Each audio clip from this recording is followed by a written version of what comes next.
नमस्कार, ये आकाशवाणी शिमला है। अब आप प्रभा शर्मा से प्रादेशिक समाचार सुनिए।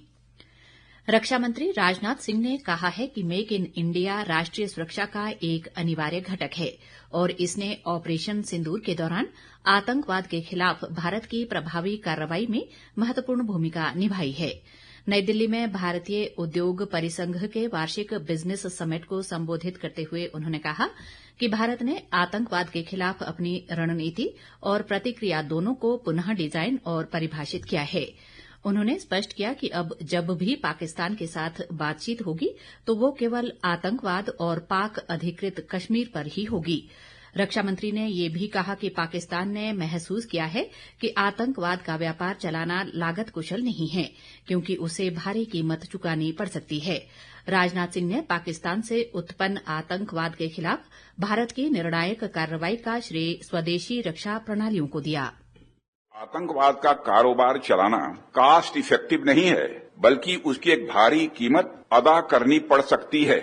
इसका अनुमान आज पाकिस्तान को हो चुका है। हमने आतंकवाद के खिलाफ भारत की स्ट्रेटजी और रिस्पांस दोनों को रीडिजाइन और रीडिफाइन किया है। हमने पाकिस्तान के साथ अपने एंगेजमेंट और स्कोप ऑफ डायलॉग को रिकैलिब्रेट किया है। अब जब भी बात होगी केवल आतंकवाद पर बात होगी कि यूके पर बात होगी। राज्य सरकार ने वन आवरण को बढ़ावा देने के लिए मुख्यमंत्री ग्रीन एडॉप्शन योजना को मंजूरी दी है।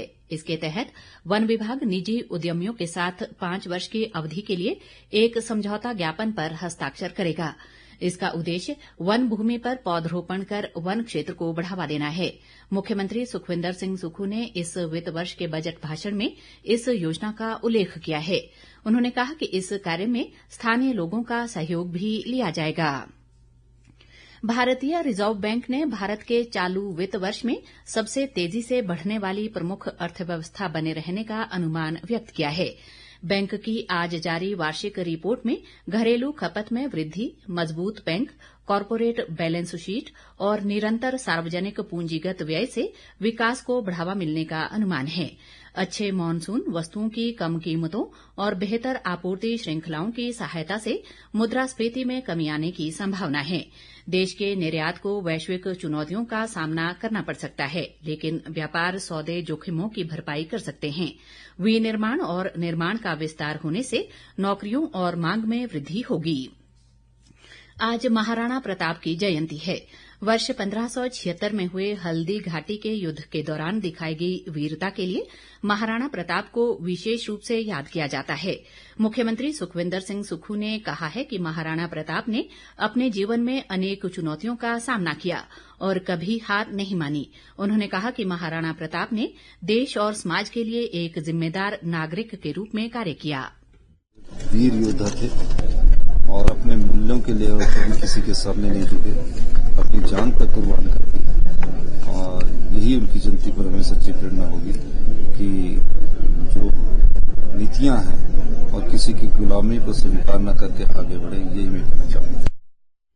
भाजपा सांसद वैजयंत जय पांडा के नेतृत्व में भारत का एक सर्वदलीय संसदीय प्रतिनिधिमंडल सऊदी अरब के दौरे पर है। प्रतिनिधिमंडल ने आतंकवाद के खिलाफ भारत के दृढ़ रुख से सऊदी अरब को अवगत कराने और आतंकवाद का मुकाबला करने में निरंतर सहयोग के लिए विदेश मामलों के राज्य मंत्री अदेल अल जुबैर से मुलाकात की। भारतीय प्रतिनिधियों ने इस बात पर जोर दिया कि किसी भी परिस्थिति में आतंकवादी कृत्यों को उचित नहीं ठहराया जा सकता है। उन्होंने आतंकवाद को कतई बर्दाश्त न करने की भारतीय नीति का स्पष्ट उल्लेख किया। प्रतिनिधिमंडल ने सऊदी अरब द्वारा पहलगाम हमले की निंदा करने के लिए आभार व्यक्त किया और आतंकवाद से निपटने में समन्वित वैश्विक कार्रवाई की आवश्यकता को उजागर किया।